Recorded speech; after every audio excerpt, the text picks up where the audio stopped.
urukundo rutazansiga namba. Ubugingo bwanjye buremerewe mbubitse muri wowe. Ubuzima ngukesha ndabukugaruriye. Ngubwo bwibira mu nyanja yawe. Umuvumba wabwo ube mwinshi ndetse usendere. Umucyo wakomeje kumurikira inzira yanjye. Mweguriye umucyo wanjye unyenyeretsa. Umutima wanjye uravugurura imirasire yawo, kugira ngo umucyo wawe w'izuba nuwurasiraho ugire umunsi ukeye kandi utagira ukusa. Ibyishimo byakomeje kunshaka mu kababaro kanjye. Sinagukingiranira umutima wanjye. Ndahiga umukororombya mu mvura. Sinshidikanya ko isezerano ari ryo kwizerwa, ko igitondo kitazarangwamo amarira. Umusaraba wanyambitse isumbwe. Sinarota na rimwe nkuvaho. Kize mu mukungugu icyubahiro cyo mu isi, ngo muri ubwo butaka havemo imbuto yera ku kwizinukwa n'ubuzima butazashira.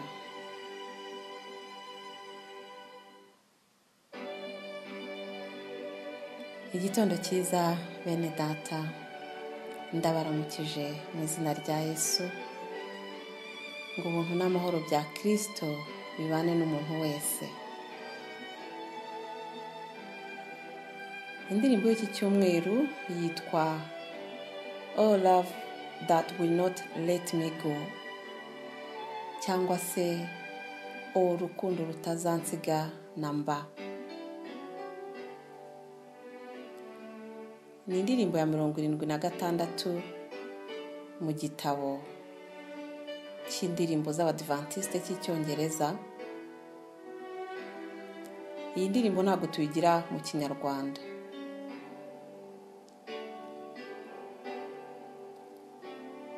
Ariko nk'uko mwabyumvishe, nagerageje guhindura ibice byayo 4. Ntabwo biba byoroshye guhindura igisigo. Umuntu ashobora guhindura ururimi arushyira mu rundi, ariko iyo ari igisigo ntabwo biba byoroshye, uretse ko byose ku Mana birashoboka.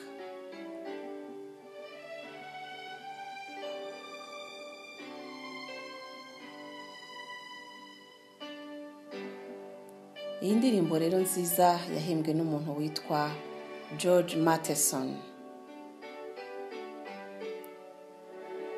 Mu buzima yaje kwitwa umubwiriza ufite ubumuga bwo kutabona, cyangwa a blind preacher. Yavukiye i Glasgow muri Scotland mu mwaka w'1842. Yari imfura mu bana 8, nyamara niwe wavutse wenyine afite ikibazo cyo kutabona neza.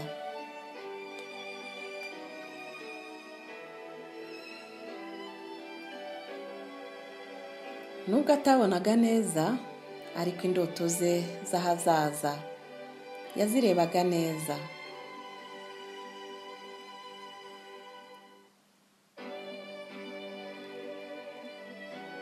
Akibyiruka yize muri Glasgow Academy, ndetse amashuri ye makuru ayakomereza muri Glasgow University, aho yakuye impamyabushobozi yitwa Bachelor of Art.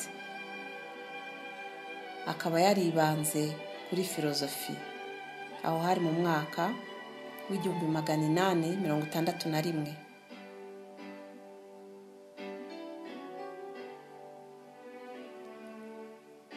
Yahise yiga undi mwaka w'1862, ahita abona impamyabushobozi ya Masters muri filozofi. mu ishuri yakoreshaga indorerwamo z'amaso zikomeye cyane kugira ngo abashe kubona, kandi yahoraga yicaye ku idirishya kugira ngo abone umucyo mwinshi.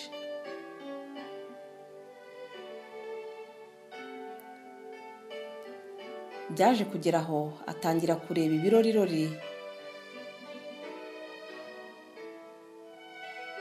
ku buryo mu ishuri ndetse banasohotse yabaga akeneye umuntu wo kumufasha, ngo ntabwo yajyaga yinuba, yahoranaga ibyishimo. Ndetse ngo abantu bamubonaga abwiriza cyangwa avuga iby'ubuzima bwe ntabwo bamenyaga ko atabona.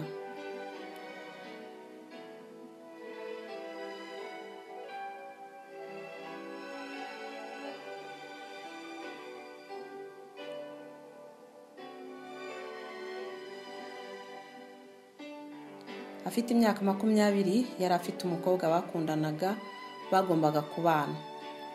Amugejejeho inkuru y'abaganga ko atazongera kubona ukundi, umukobwa amubwira ko adashobora kubana n'umuntu utabona mu buzima bwe. Yahise amureka kuva ubwo.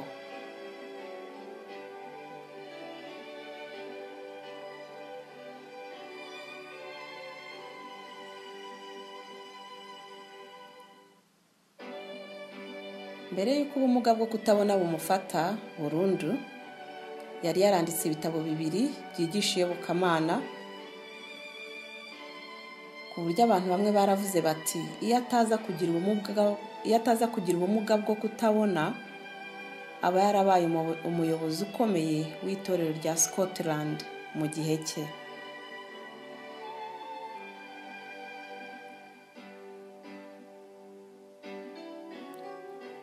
Nubwo umufiyanse we yamutaye, bashiki be 3 bamurwaniye ishyaka, baramufasha mu masomo kugeza naho biga Igiheburayo, Ikigiriki n'Ikilatini kugira ngo bashobore kumufasha. Bize Ikilatini, biga Igiheburayo, biga n'Ikigiriki kugira ngo bafashe musaza wabo. Yabashije kwiga ararangiza, abona n'impamyabumenyi ya PhD.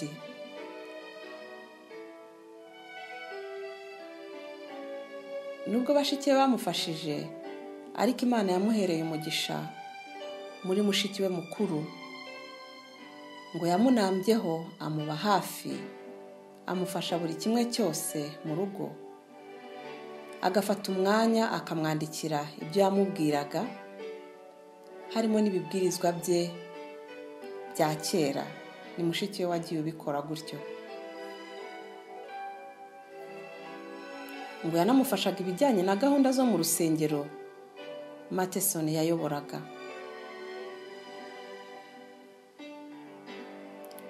Yaje kumenyekana cyane ahitwa Inelan, aba umubwiriza w'agahano. Abantu bose bakava imihanda yose baje kumva Matheson wa Inelan, niko bamwitaga.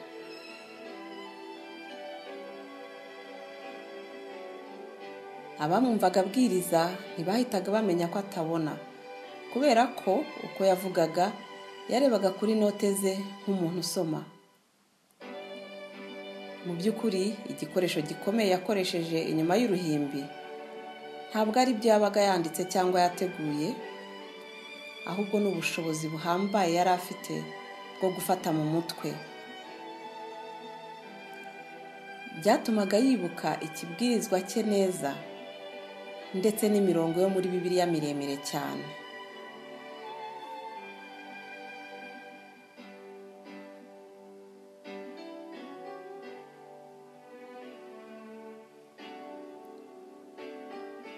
Igihe cyarageze mu mwaka w'1882, nyuma y'imyaka 20 abana na mushiki we yaje gukundana n'umuntu, biba ngombwa ko babana.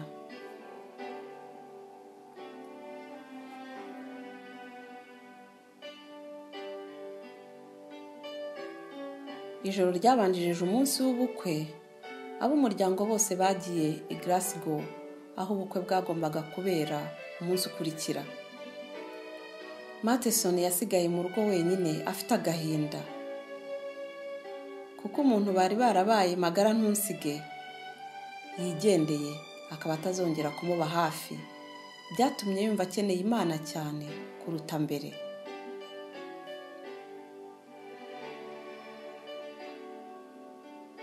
Ubwo bukwe kandi bwanatumye yongera gutekereza ubukwe bwe bwapfuye. Umukobwa yakunze akamwanga kubera ubumuga bwo kutabona, maze agahinda karamuzabiranya. Mu ijoro n'umuraba byari mu mutima we, niko kwandika iyi ndirimbo, Oh love that will not let me go.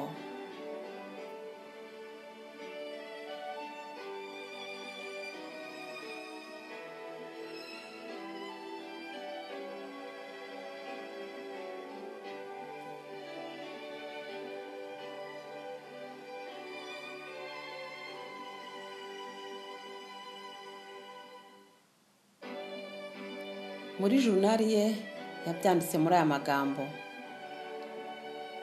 indirimbo yanjye nayikoze ndi mu nzu y'abapasitoro nabagamo Inelan ku mugoroba wo kuwa 6 Kamena mu mwaka w'1882, ubwo nari mfite imyaka 40 y'ubukuru.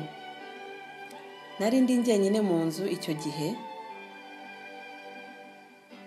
Wari umugoroba ubanziriza ubukwe bwa mushiki wanjye, ndetse n'abantu bose bo mu rugo bari bagiye i Glasgow.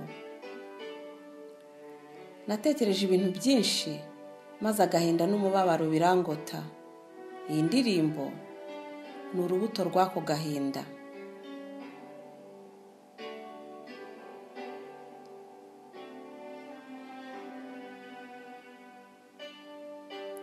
Mu minota 5 gusa nari maze gukora iyi ndirimbo, kandi ntabwo nigeze nyisubiramo na rimwe ngo nyikorere neza.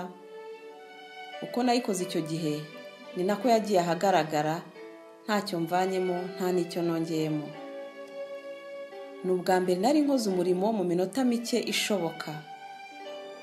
Byasaga nkaho hari ijwi ririmo kumbwira amagambo nandika, aho kuba ari njye urimo kuyahimba. Mu by'ukuri nta mpano nagiraga yo gukora ibisigo, rwose ni igikorwa mvajuru.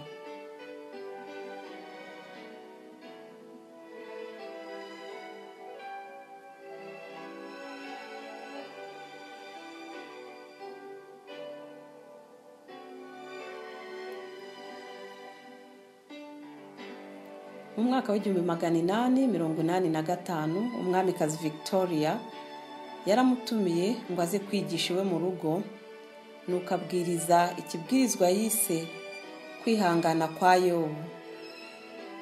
Ngo icyo kibwirizwa cyakoze umwamikazi ku mutima, maze ategeka ko bagiprintinga bakagishyira mu binyamakuru ngo n'abandi bazafashwe.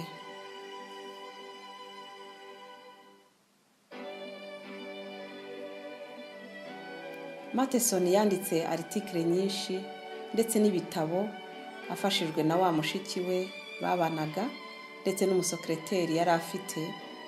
Nyuma yaje kujya yiyandikira akoresheje za nyandiko z'abafite ubumuga bwo kutabona ndetse na mashine yo kwandika.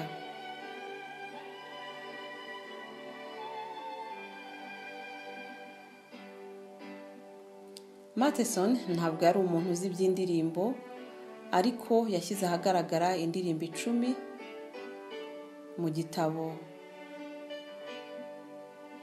mu gitabo cy'indirimbo. Iyi ndirimbo yagiye ahagaragara muri uriya mwaka yandikiwemo w'1882. Yakozwe n'umukompositeri Dr. Albert Peace, nawe ngo byamutwaye igihe gitoya cyane kuyirangiza, ku buryo ngo byamutangaje cyane.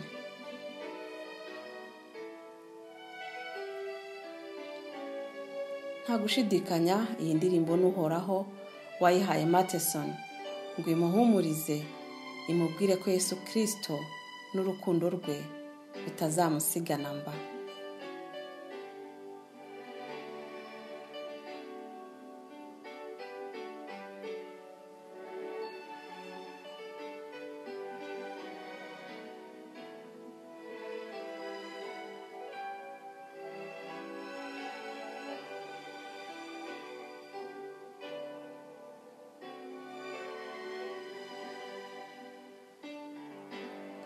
Matheson yabaye umupasitoro Ireland imyaka 18, aza kwimukira Edinburgh mu mwaka w'1886, naho abaye umupasitoro imyaka 13.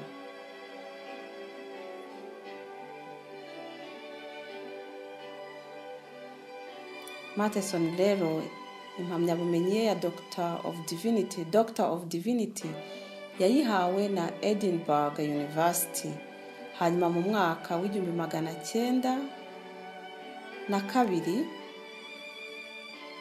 aza guhabwa indi doktora mu by'amategeko cyangwa LLD. Iyo doktora yayihawe na Aberdeen University.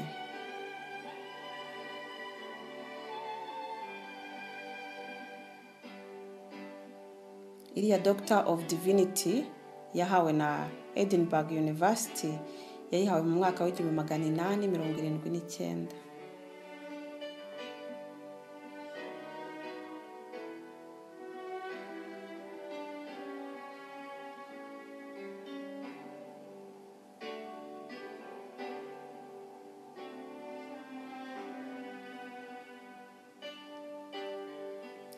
Iyi ndirimbo ye Imana yamwihereye ntabwo ari we yagiriye akamaro gusa, ahubwo yakomeje abakristo benshi kuva mu gihe cye kugeza ubu.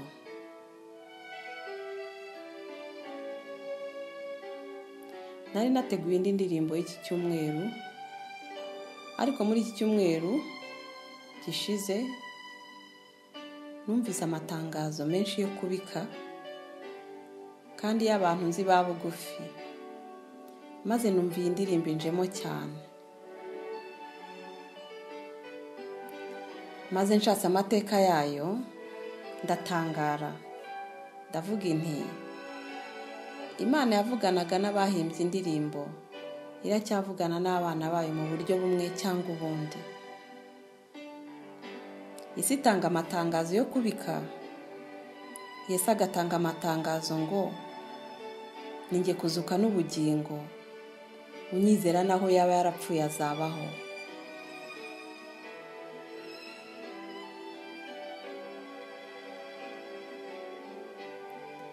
Wowe ubabaye, wihebye, urira, Yesu arakubwirira muri iyi ndirimbo ngo ninjye rukundo rutazagusigana mba, ninjye mucyo w'isi, unkurikira ntazagenda mu mwijima,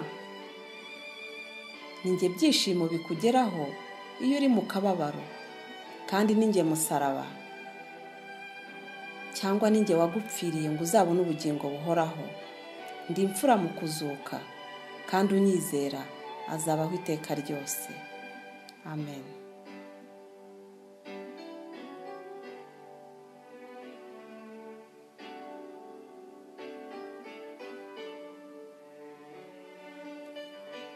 Aya magambo rwose ahumuriza imiryango yagize ibyago. Hari uwapfushije se umubyara, hari abandi babiri bapfushije mama wabo, uwo bita akabura ntikaboneke.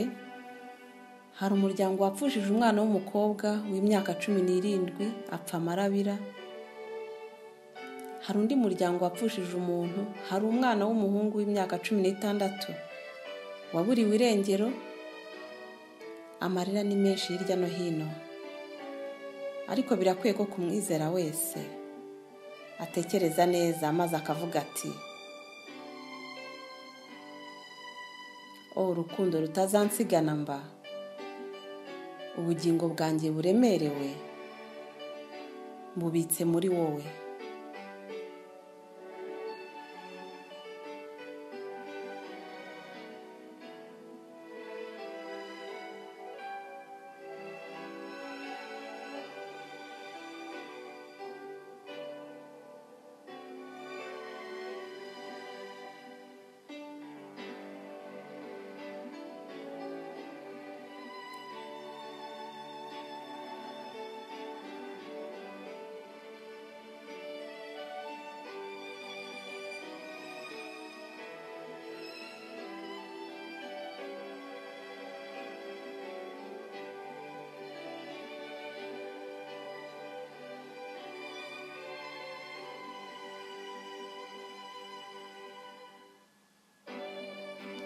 Matheson yasinziriye ku itariki ya 28 Kanama mu mwaka w'1906 afite imyaka 64 y'ubukuru. Ntiyigeze ashaka,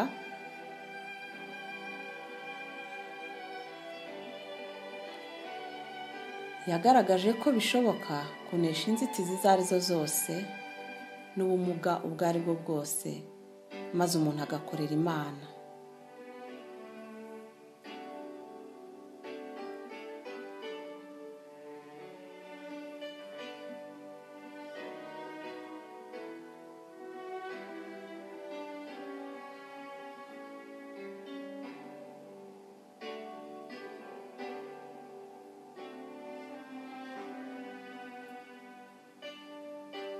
Ndasaba Imana ngo iduhe kwibitsa ubugingo bwacu, ngo itugenze uko ishaka, ngo ubwo impanda y'Imana igiye kuvuga ibituro by'abera bigakinguka, abazaba bazutse bagahura n'abazaba bakiriho bakunze kuboneka kwa Yesu bose, tuzahurire mu kirere gusanganira umwami wacu turirimba indirimbo zo kunesha.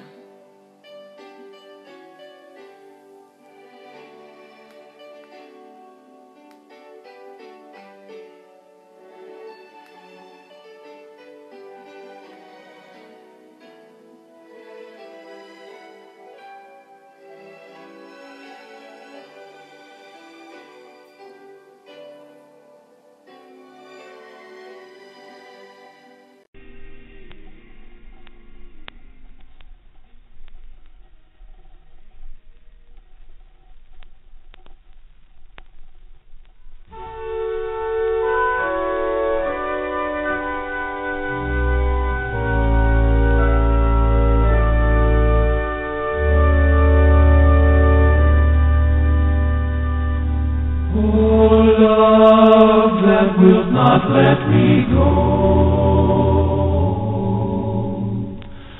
I rest my weary soul in Thee.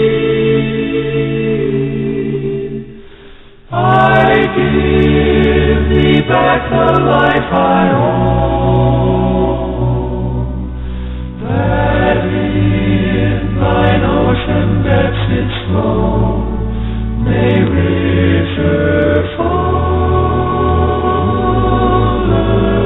be.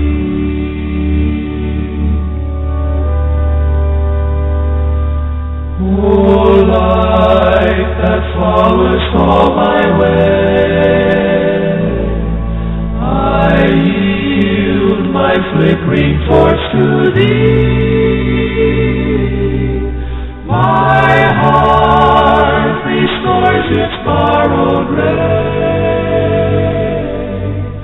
that in Thy sunshine's blaze its day may brighter, fairer be.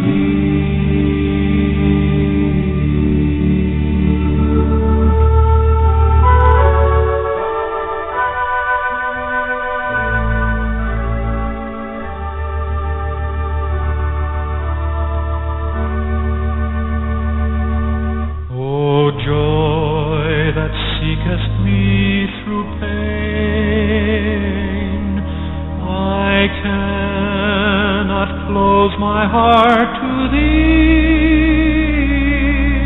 I trace the rainbow through the rain, and feel the promise is not vain, that morn shall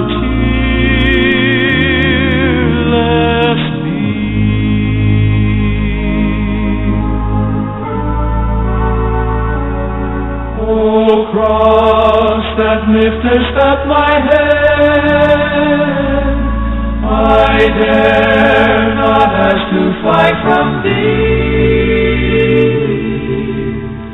I lay in dust Life's glory dead, and from the ground there blossoms red life that shall